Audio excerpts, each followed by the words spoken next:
Gold trusted gold buyers మీరు తాకట్టు పెట్టిన బంగారాన్ని విడిపించి ఈ రోజు ఉన్న మార్కెట్ ధరకు కొనబడను.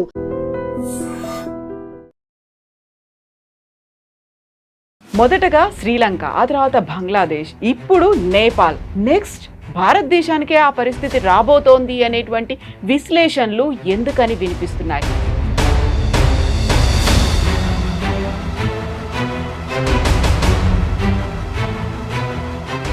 అయితే నేపాల్లో మాత్రం అక్కడున్నటువంటి యూత్ మాకు మోదీ లాంటి ప్రధానమంత్రి కావాలి అని ఎందుకని చెప్తున్నారు, ఎందుకని నినదిస్తున్నారు?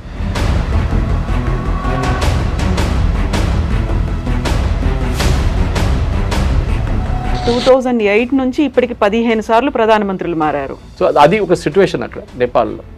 మనం ఏం చూస్తున్నాం అంటే మన దగ్గర చూడండి, అదే టైంలో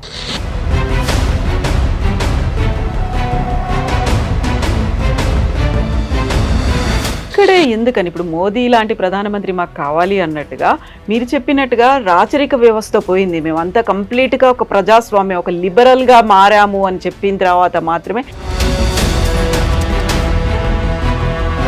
హిందూ రాష్ట్రం ఎందుకు, హిందూ రాష్ట్రమే ఉన్నారు కదా మనం. మహారాజు ఆ ఫ్యామిలీని చంపేసిన తర్వాత ఫస్ట్ నెక్స్ట్ వచ్చిన గవర్నమెంట్ ఏమన్నారు, we are a secular country, we are no longer a Hindu country. Gen Z movement అనేది, బ్యాన్ నెపో కిడ్స్ మూవ్మెంట్, ఇవన్నీ పోయిన తర్వాత మెల్లిగా ఇప్పుడు దాన్ని స్టెబిలైజ్ చేసే ప్రయత్నాలు జరుగుతున్నాయి. స్టెబిలిటీ కావాల్సిందండి. మోదీ గారిని తీసుకెళ్ళి క్లోన్ చేయలేం కదా మనం. అవును.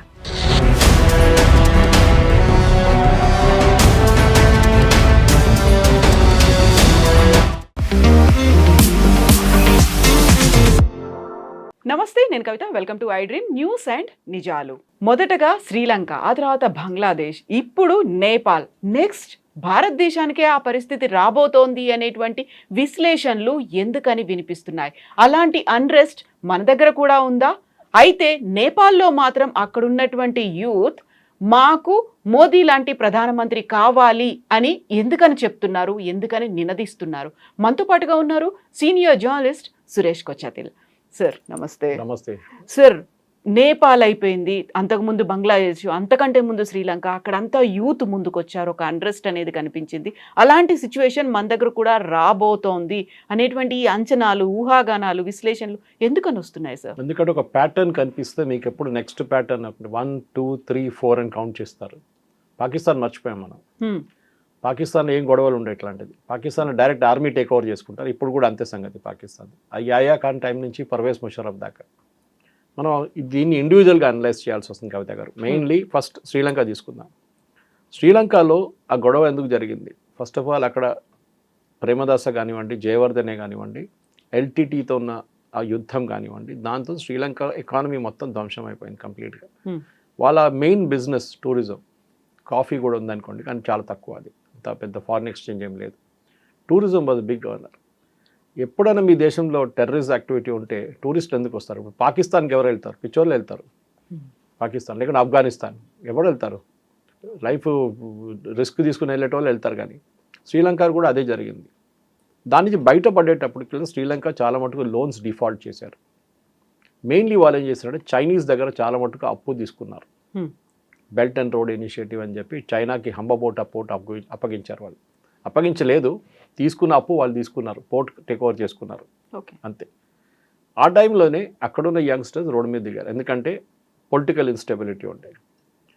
రానిల్ విక్రమసింఘే కానివ్వండి, మిగతా వాళ్ళ మీద ఆరోపణలు, అది ఇది ప్రత్యారోపణలు జరిగినాయి. దాంతోపాటు పెద్దక మూమెంట్ జరిగింది. దీన్ని ఎవరైనా ఫండింగ్ చేశారా ఎన్కరించంటే ఎస్, పాసిబ్లీ ఎస్. ఎందుకంటే రెజీమ్ చేంజ్ అనేది మీరు సిరియాలో చూశారు, లిబియాలో చూశారు, చాలా మటుకు ఇరాక్లో చూశారు, అండ్ ఆల్సో కొంచెం ఇరాన్లో కూడా ట్రై చేశారు, కానీ సక్సీడ్ కాలేదు. అక్కడ హిజాబ్ తీసి పక్కన పడేయడము, బుర్కాలు తీసి పడేయడము, చాలా మటుకు ప్రొటెస్ట్ జరిగింది అక్కడ ఇరాన్లో. కానీ వాళ్ళు ఇరానియన్ రెవల్యూషనరీ గార్డ్ వాళ్ళు మొత్తం దాన్ని సప్రెస్ చేశారు. శ్రీలంకలో జరిగిన తర్వాత ఇప్పుడు చెప్పండి, శ్రీలంకలో ఏమైనా గొడవ జరుగుతుందండి? ఇప్పుడు లేదు. ఆ రోజు కార్పెట్లు ఎత్తుకెళ్ళారు, చైర్లు ఎత్తుకెళ్ళారు, టేబుల్ ఎత్తుకెళ్ళారు, అక్కడ ఉన్న కప్పులు సాసాలు అన్నీ తీసుకెళ్ళిపోయారు ప్రెసిడెన్షియల్ ప్యాలెస్ నుంచి. అది ఏంటంటే ఒక మాబ్ మెంటాలిటీ అంటాం. మన దగ్గర కూడా హైపోథెటికల్ చెప్తున్నాను, రేపు ఏదో ఒక పెద్ద ప్యాలెస్ లాంటి ఉన్న బిల్డింగ్ ఉంది, ఎవరు లేరు సెక్యూరిటీ గార్డ్రా అంటే అందరు ఒక 100 మంది వెళ్ళి అక్కడ ఏం దొరికితే తీసుకొని బయటకు వచ్చేస్తారు. కానీ మన దగ్గర ఏంటంటే బయట పోలీసు వాళ్ళు పట్టుకుంటారు. వాళ్ళకి సిస్టమ్ లేదు. శ్రీలంకలో ఆర్మీ ఈజ్ ప్రొఫెషనలీ ట్రైన్, దాని డౌట్ లేదు. ఎందుకంటే స్పెషల్లీ ఎల్టీటీతోనున్న ఆ గొడవలో Sri Lankan army was one of the best ఆ టైంలో. కానీ మీరు అక్కడి నుంచి శ్రీలంక ఎకనామిక్ స్టేట్ చూడండి, $500 మిలియన్ వాళ్ళకి కావాలి లోన్స్ రోల్ ఓవర్ చేయడానికి. అప్పు తీసుకున్న దానికి వాళ్ళు కడుతున్నది ఇంట్రెస్టే కడుతున్నారు, అప్పు కట్టట్లేదు. ప్రిన్సిపల్ అమౌంట్ అట్లనే ఉండిపోయింది. చైనా వచ్చి డబ్బులు అడుగుతున్నారు, మాకు డబ్బులు ఇవ్వండి, మా డబ్బులు ఇవ్వండి అని చెప్పేసి. ఇది మన పర్సనల్ లోన్ తీసుకున్నట్లు అయిపోతుంది అనమాట. లాస్ట్ ఆడు ఊరేసుకుంటాడు. ఇది అది చేయలేం కదా, as a country you cannot do it. దాని రోల్ ఓవర్లో ఏమైపోయిందో శ్రీలంక క్రైసిస్లో వెళ్ళిపోయింది. నాకు ఇప్పుడు కూడా గుర్తుంది, నేను బ్యాంకాక్ వెళ్తున్నప్పుడు ఒకసారి, ఐ థింక్ 2018 అనుకుంటాను, రాత్రి ఒక 12 అవర్ లే ఆఫ్ ఉండే కొలంబోలో. I didn't get a direct flight, Hyderabad Colombo Bangkok, Sri Lankan airlines. So అక్కడ నేను అంటున్నా 12 అవర్స్ ఉంది కదా రాత్రిపూట. I landed around 9 o'clock. పొద్దున్న దాకా టైం ఉంది, ఒకసారి సిటీ తిరిగి వద్దామని చెప్పి $25 కడితే వీసా ఇస్తారు వాళ్ళు, 1 day వీసా.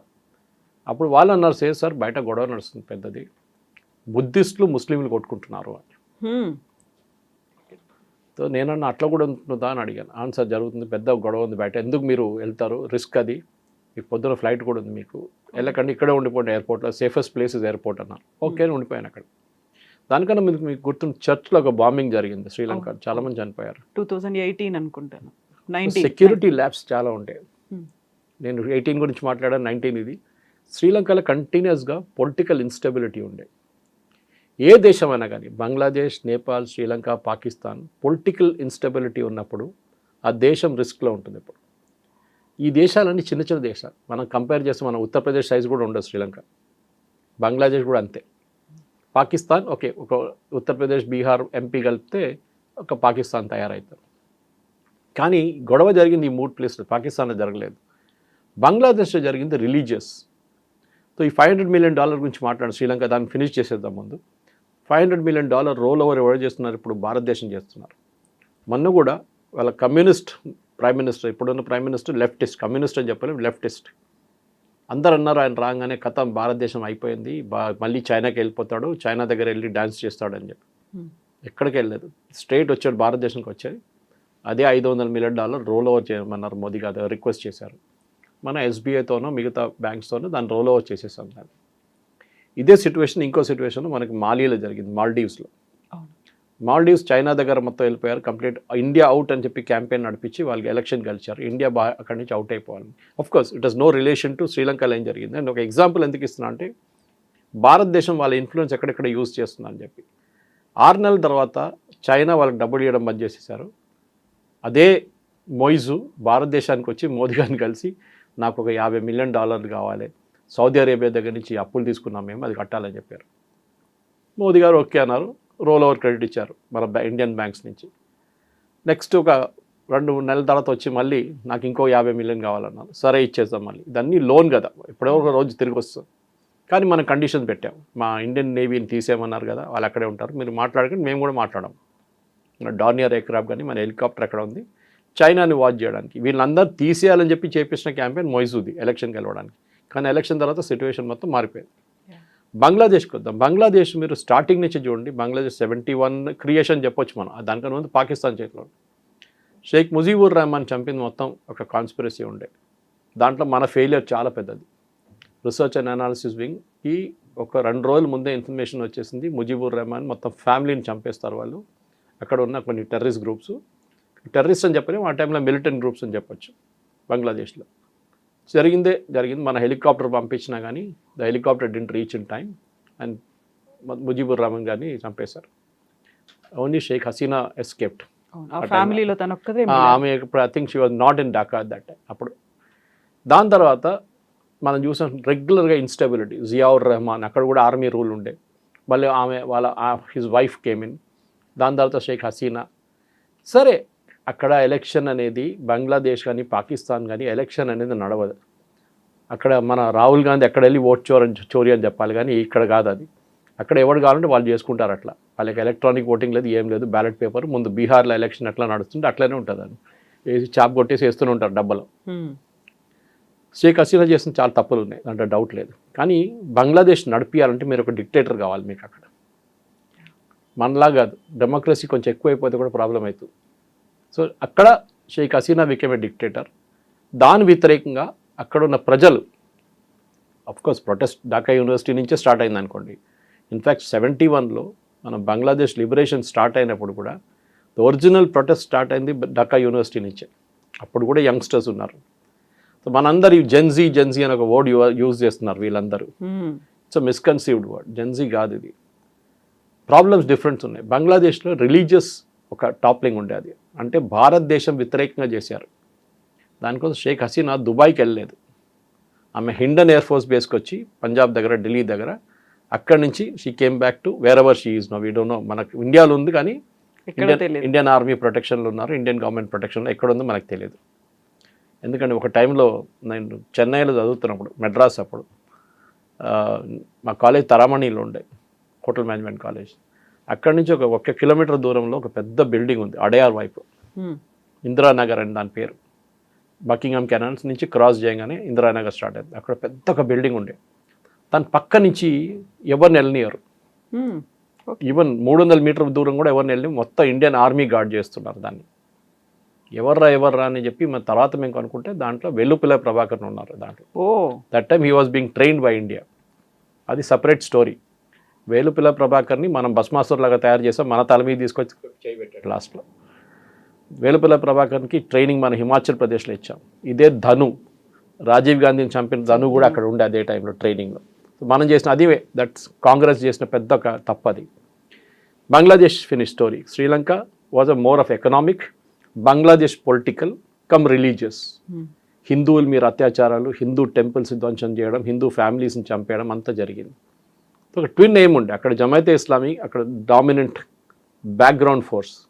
ఎలక్షన్లో వాళ్ళు పోటీ చేయరు, కానీ వాళ్ళు ఇట్లాంటి పనులన్నీ చేస్తారు. ధ్వంసం చేయడము, గుడ్లను పాలగొట్టడం అంతా వాళ్ళ పని, వాళ్ళ స్పెషాలిటీ అది. షేక్ హసీనా సీన్ నుంచి బయటకు వచ్చేసింది. అండ్ మన అందరికి తెలుసు ఇప్పుడు కూడా బంగ్లాదేశ్ స్టేబుల్గా లేదు. వర్కింగ్ ప్రెసిడెంట్ ఉన్నారు, అంతా ఉన్నారు, కానీ మహమ్మద్ యూసుఫ్ కానీ ఆయన కంట్రోల్ చేయలేకపోతున్నారు. వర్కింగ్ ప్రెసిడెంట్ అంటే కాన్సెప్ట్ ఏంటండి? అడ్వైజర్. అడ్వైజర్ చెక్ మీద సంతకం పెట్టగలడా? లేదు కదా. అడ్వైజర్ అయినా అంతే. దానికోసం బంగ్లాదేశ్ ఇప్పుడు కూడా బయటపడలేదు. కానీ బంగ్లాదేశ్కి సపోర్ట్గా వస్తుంది యుఎస్.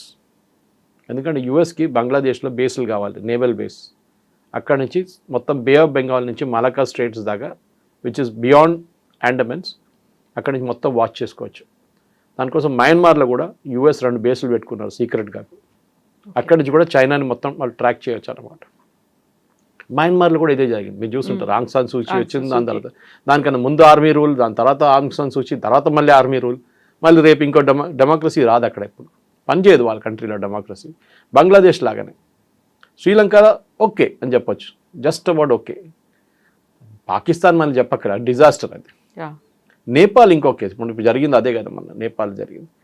ఇంటర్నెట్ బంద్ చేసేసారు. దానికోసం మేము గవర్నమెంట్ని కిందకి దింపేశాం. ఇదొక అన్నిటికంటే సిల్లీ ఎక్స్క్యూజ్ ఇది. ఎందుకంటే మన దగ్గర చిన్న ఒక గొడవ జరిగితే కూడా ఫస్ట్ ఇంటర్నెట్ ఆఫ్ చేసి పడేస్తారు గవర్నమెంట్. సో దట్ మీరు వాట్సాప్ పంపించలేరు, మీరు టెలిగ్రామ్ పంపించలేరు, సిగ్నల్ ఏం యూజ్ చేయలేరు మీరు.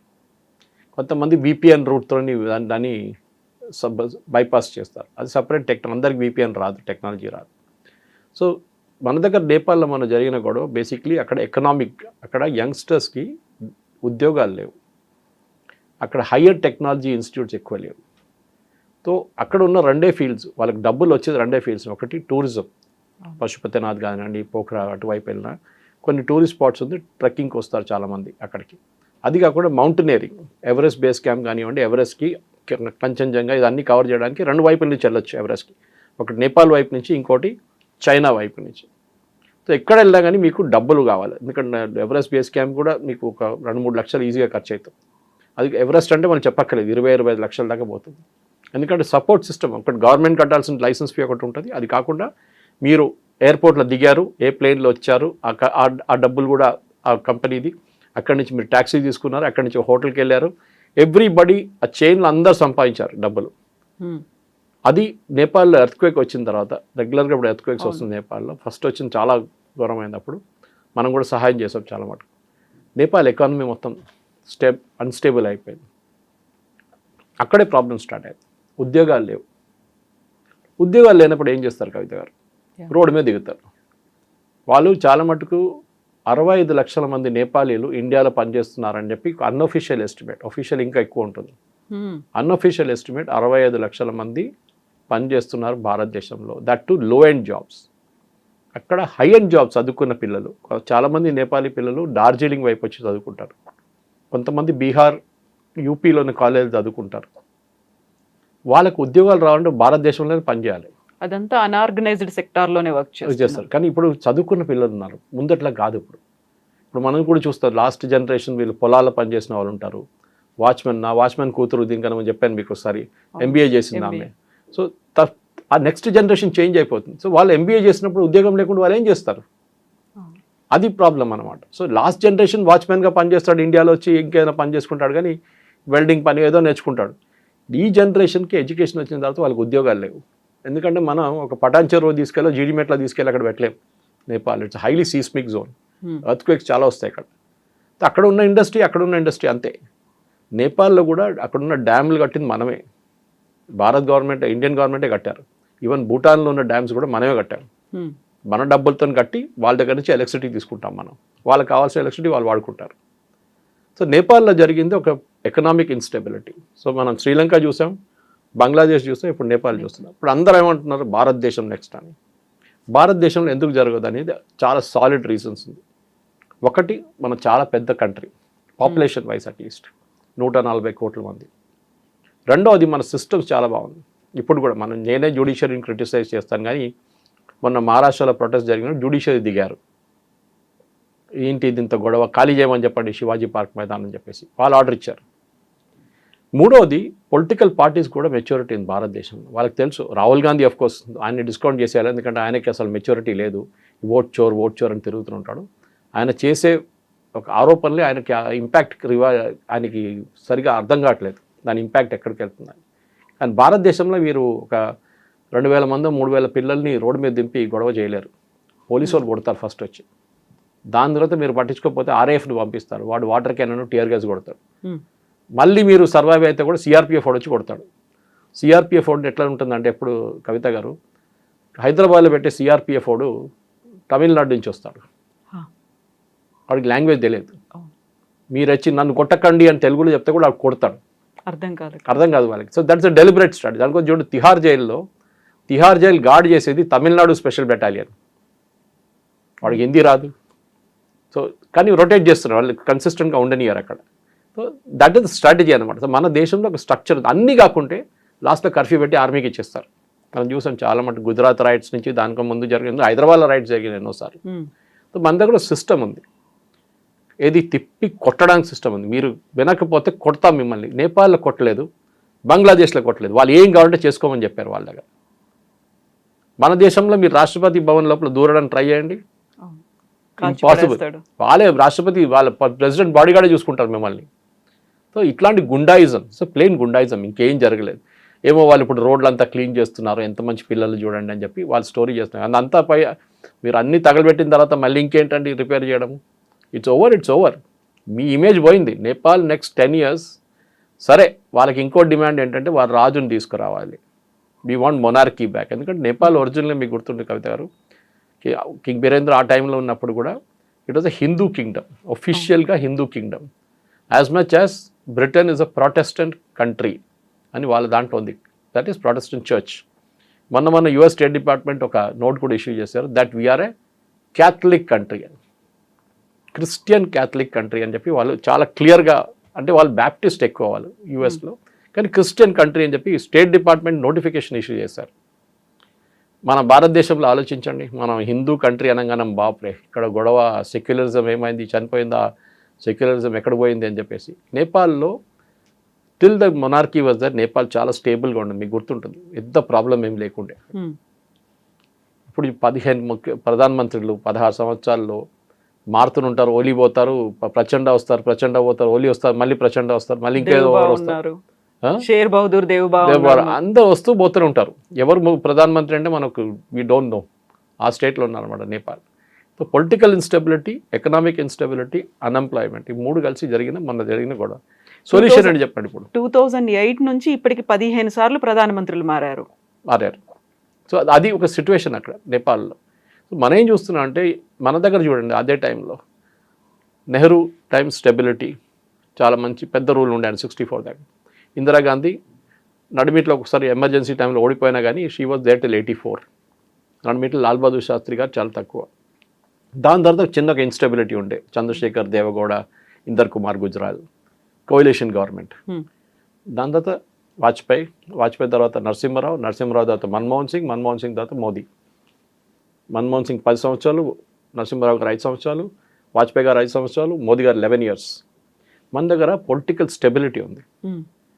పొలిటికల్ స్టెబిలిటీ ఎప్పుడు వస్తుందంటే మీ ఓటర్స్కి ఒక మెచ్యూరిటీ ఉన్నప్పుడు వస్తుంది. మనం ఎప్పుడు అనుకుంటే ఊరోళ్ళు ఏం ఓటేస్తారు లేదు, వాళ్ళకి 2,000 రూపాయలు ఇస్తే నాకే ఓటేస్తాడని చెప్పేసి అదంతా ఉంటుందిలే. బహుశా ఉండొచ్చు 10 మందిలో 2 మందో 2-3 తీసుకుని ఉంటారు డబ్బులు.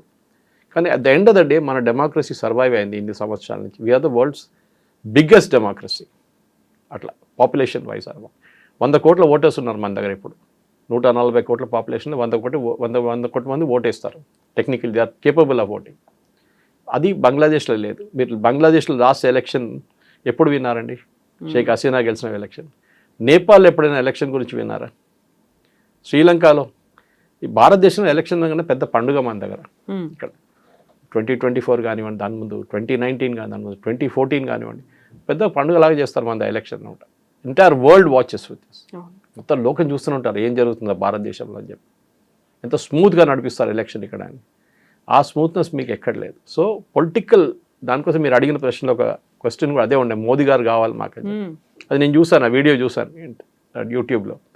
కరెక్ట్. ఎందుకంటే political leadership, strong political leadership ఉన్నప్పుడు ఏ దేశమైనా బయట ఉన్నప్పుడు ట్రంప్ కూడా భయపడ్డాడు మోదీ గారితో. హీ న్యూ దట్ మోదీ గారిని ఇంత ట్విస్ట్ చేయలేము, మెక్సికోని చేసినట్టు, కెనడాని చేసినట్లు, వియట్నాం చేసినట్టు మోదీ గారిని మనం బ్లాక్మెయిల్ చేయలేము, లేకుంటే ఆయన మీద ప్రెషర్ పెట్టలేము అని తెలిసిపోయింది వాళ్ళకి క్లియర్గా. సో ఇప్పుడు మెచ్యూర్గా మాట్లాడుతున్నారు. దాంట్లో మెట్ల నవారోనో వాళ్ళు ఎవరో వచ్చి లేనిపోయిన బ్రాహ్మిన్స్ బిజినెస్ చేస్తున్నారు ఇండియా అని చెప్పి స్టేట్మెంట్ అని ఇచ్చారు. సో మనకు పొలిటికల్ స్టెబిలిటీ చాలా ఇంపార్టెంట్. మనం ఎప్పుడు గాస్ ఈజ్ ఆల్వేస్ గ్రీనర్ అది అదర్ సైడ్ అంటారు ఇంగ్లీష్లో. ఇక్కడ కూర్చొని బ్రిటన్ చూడండి, యూఎస్ చూడండి అంటాం. మీరు బయటికి వెళ్ళి ఇక్కడ చూడండి. భారత్ జీడిపి 7% తక్కువ ఉంది, మన 6.57 ఉంది. ఎకనామిక్ స్టెబిలిటీ ఉంది, మనకి $700 బిలియన్ ఫారిన్ ఎక్స్చేంజ్ మన దగ్గర ఉంది. స్టాక్ మార్కెట్ స్టేబుల్గా ఉంది. All our institutions are working well. సరే అక్కడిక్కడ ప్రాబ్లమ్స్ ఉంటాయి, ఏ దేశంలో లేదండి అది. ఇంత పెద్ద 140 కోట్ల మంది ఉన్న దేశం డెఫినెట్లీ ప్రాబ్లమ్స్ ఉంటుంది. కొంతమంది అంటారు ఇంకా పావర్టీ ఉందంటారు, తినడానికి మనుషులు తిండి లేదంటారు. 80 కోట్ల మందికి రేషన్ ఇస్తున్నారు ఫ్రీగా. ఏ దేశం ఇస్తారు చెప్పండి?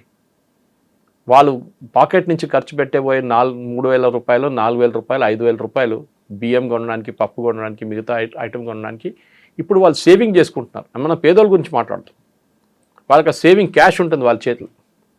ఒకరోజు పనికి పోకపోతే కూడా మీకు బియ్యం ఇంట్లో ఉంది. So that is the stability that you need to bring. Economic stability ఒకటి. దానికోసం మోదీ గారికి అందరూ చాలా కొంతమంది కావాలంటే దీంతో కామెంట్ వచ్చి కొడతారు, మోదీ సురేష్ కోచాట్లు ఆర్ఎస్ఎస్ మనిషి అని చెప్పేసి. No problem. కానీ మనం బయట నుంచి చూస్తున్నప్పుడు తెలిసిపోతుంది స్టెబిలిటీ అంటే ఏంటి. ఒక స్టేబుల్ ప్రైమ్ మినిస్టర్ ఉండడం చాలా ఇంపార్టెంట్.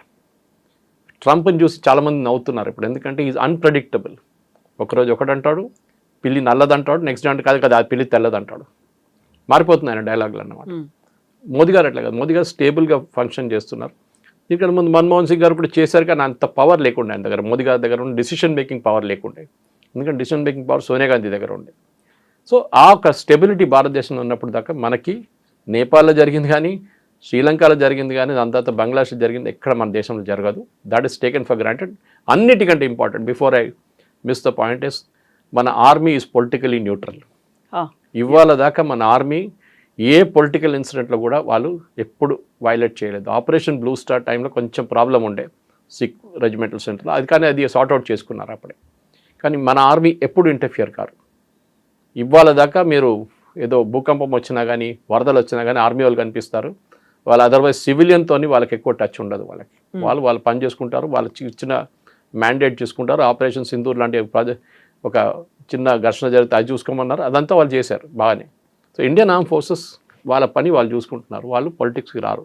కానీ పాకిస్తాన్ అట్లా కాదు, బంగ్లాదేశ్లో కాదు. పాకిస్తాన్ జనరల్స్ చూడండి, యాయా ఖాన్ టైం నుంచి పర్వేజ్ ముషర్రఫ్, ఇప్పుడు కూడా ఉన్న అసీం మునీర్, వీళ్ళందరికీ లండన్లో పెద్ద పెద్ద ఇల్లు ఉంటుంది ఒఫీషియల్గా. పెద్ద ఫస్ట్ వాళ్ళే చేస్తారు లండన్లో, పెద్ద ఒక 50 కోట్ల ఇల్లు, 100 కోట్ల ఇల్లు కొనుక్కుంటారు. మ్యాన్షన్, పెద్ద మ్యాన్షన్ తీసుకుంటారు. పిల్లల్ని అందరినీ యూరోప్లో చదివిపిస్తారు, లేకుంటే యూఎస్ పంపిస్తారు. ఇది వీళ్ళ మెయిన్ గేమ్. సో సో అక్కడున్న దేశంలోని డబ్బులన్నీ తీసుకెళ్ళి బయట పెట్టి వీళ్ళు బిజినెస్ నడిపిస్తారు. సేమ్ థింగ్ విత్ ఇప్పుడు షేక్ హసీనా డబ్బులన్నీ దుబాయ్లో ఉందంటున్నారు, లేకుంటే లండన్లో ఉందంటున్నారు. పాసిబ్లీ బహుశా ఉండొచ్చు. ఓకే, బట్ మన దేశంలో అట్లా ఎవరైనా చెప్తుంటారు? మన దేశంలో అట్లా ఆరోపణ రావు చాలా తక్కువ. సరే, స్విస్ బ్యాంక్లో డబ్బులు ఉందని చెప్తారు చాలామంది, కానీ దానికి ఏం ప్రూఫ్ లేదు. సుప్రీంకోర్టు అపాయింటెడ్ కమిషన్ దానికి అది సపరేట్ స్టోరీ అది. కానీ ఒక economic stability, political stability and of course military wise stability ఉంటే ఏ దేశంకి ఏ ప్రాబ్లం ఉండదు. ఇక్కడే ఎందుకని ఇప్పుడు మోదీ లాంటి ప్రధానమంత్రి మాకు కావాలి అన్నట్టుగా మీరు చెప్పినట్టుగా రాచరిక వ్యవస్థ పోయింది, మేమంతా కంప్లీట్గా ఒక ప్రజాస్వామ్యం, ఒక లిబరల్గా మారాము అని చెప్పిన తర్వాత మాత్రమే ఇలాంటి ఒక అన్స్టెబిలిటీ వచ్చింది. అందుకే మాకు మళ్ళీ రాచరిక వ్యవస్థ కావాలి, మాకు మళ్ళీ రాజులు కావాలి అనేటువంటి ఆ డిమాండ్, హిందూ రాష్ట్రంగా చేయాలి అనేటువంటి డిమాండ్, ఇన్ని రకాల డిమాండ్లు ఎందుకని బయటకు వస్తున్నాయి?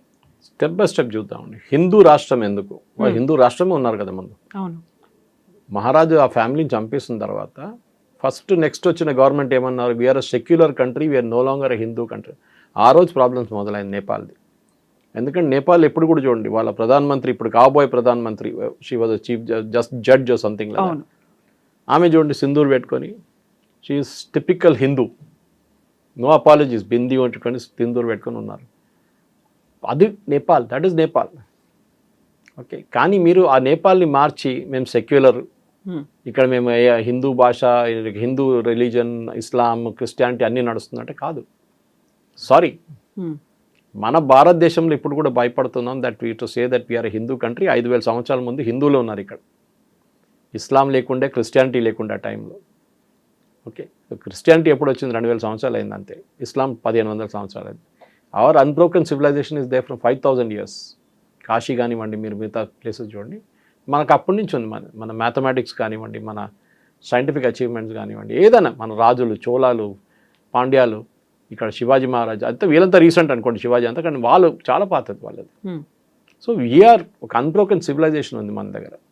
సో న్యాచురల్ నేపాల్కి ఏం కావాలంటే వాళ్ళ ప్రజలకి వాళ్ళ రాజు వాళ్ళకి కావాలి.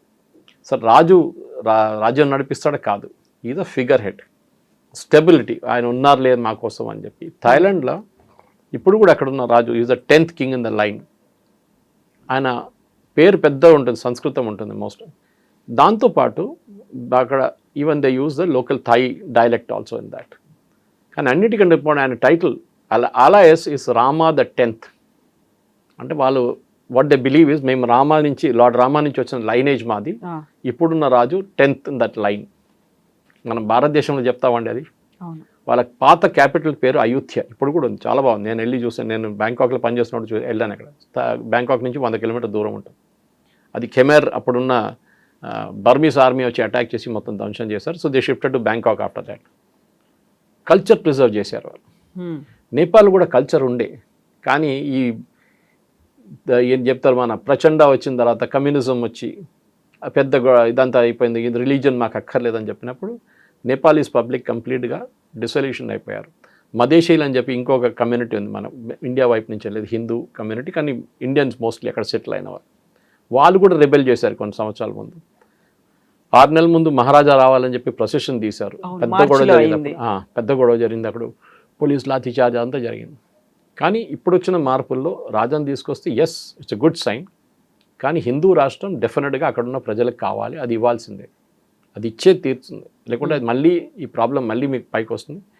Nepal is not a secular country. మనం కూడా సెక్యులర్ కంట్రీ కాదు. అంబేద్కర్ గారు రాసిన కాన్స్టిట్యూషన్లో సెక్యులరిజం లేదు. అంబేద్కర్ గారు చాలా క్లియర్గా చెప్పారు, we are not a secular nation. Constituent assembly డిబేట్స్లో ఉంది మీకు. కానీ తర్వాత ఇందిరాగాంధీ గారు వచ్చిన తర్వాత ఎమర్జెన్సీ టైంలో సెక్యులర్ అని వర్డ్ తీసుకొచ్చారు, సోషలిస్ట్ అని వర్డ్ తీసుకొచ్చారు. Otherwise we are not a socialist, we are not a secular. Hindu రాష్ట్రం అంటే ఎస్ అని చెప్పొచ్చు, ద సేమ్ టైం మనం ఓవర్లీ అవుట్వర్డ్లీ చెప్పలేము. ఎందుకంటే ఇండోనేషియా తర్వాత అన్నిటికంటే పెద్ద ముస్లిం పాపులేషన్ ఉన్నది మన దగ్గర, పాకిస్తాన్ కాదు. మనకి అప్పుడు కూడా ఆర్గనైజేషన్ ఇస్లామిక్ స్టేట్స్లో మనకు ఒక ప్లేస్ లేదు, చోట లేదు మనకి. Even though we have the second biggest Muslim population in the world today. సరే, సో భారతదేశం అనేది ఒక మైక్రోకాస్మ్, అంటే హిందువులు కానీ, క్రిస్టియన్స్ కానీ, జైన్స్ కానీ, బుద్ధిస్ట్ కానీ, వీళ్ళందరూ ఉంటారు. So there is economic stability ఉన్నప్పుడు, ఒక గవర్నమెంట్ ఉన్నప్పుడు, ఎవడైనా ఒక రాయి తీసుకొని రోడ్డు మీదకి వస్తే వాళ్ళని ట్యాకిల్ చేయడానికి మనుషులు మన దగ్గర ఉన్నారు. నేపాల్లో లేదు, బంగ్లాదేశ్లో లేదు, శ్రీలంకలో టు సర్టన్ ఎక్స్టెంట్ లేకుండే. అది that's a normal story.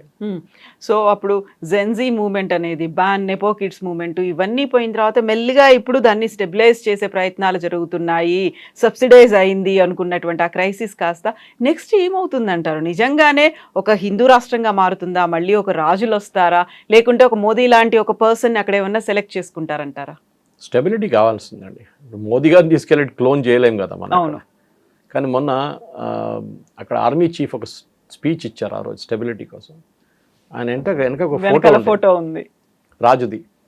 That is an indication what is coming చాలా క్లియర్గా. Definitely they will get him back.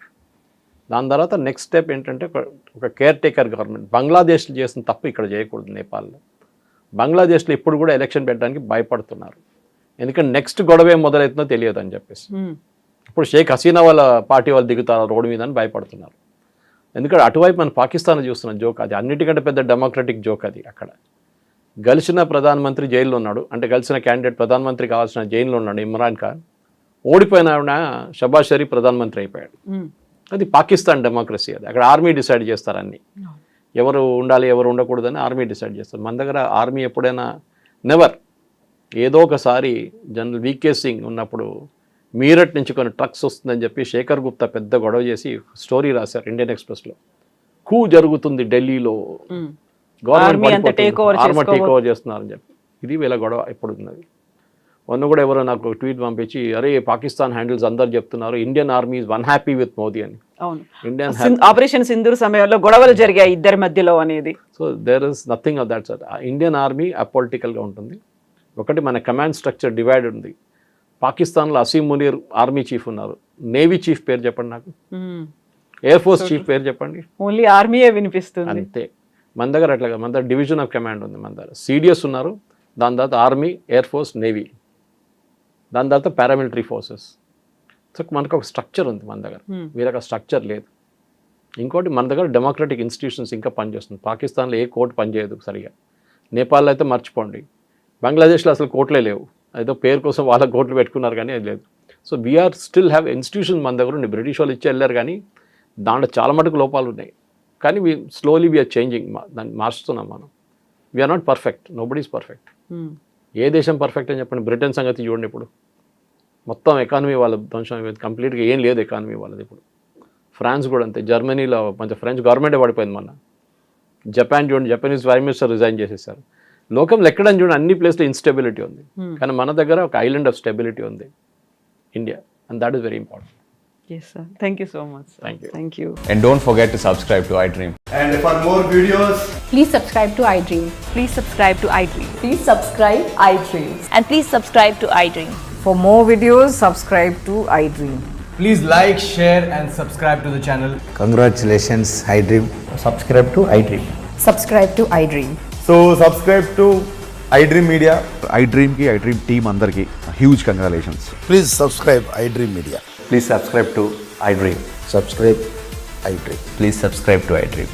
iDream అంటే నా కళల ఛానల్ సబ్స్క్రైబ్ చేసుకున్న నోరు తిరుగుతలేదు, మీరైతే గంట గుర్తు కొట్టండి. For more such videos, please subscribe to iDream. Subscribe to iDream. Please subscribe to iDream. Please subscribe iDream Media. Please do subscribe to iDream. Please subscribe to iDream Media. For best entertainment and information, please subscribe iDream.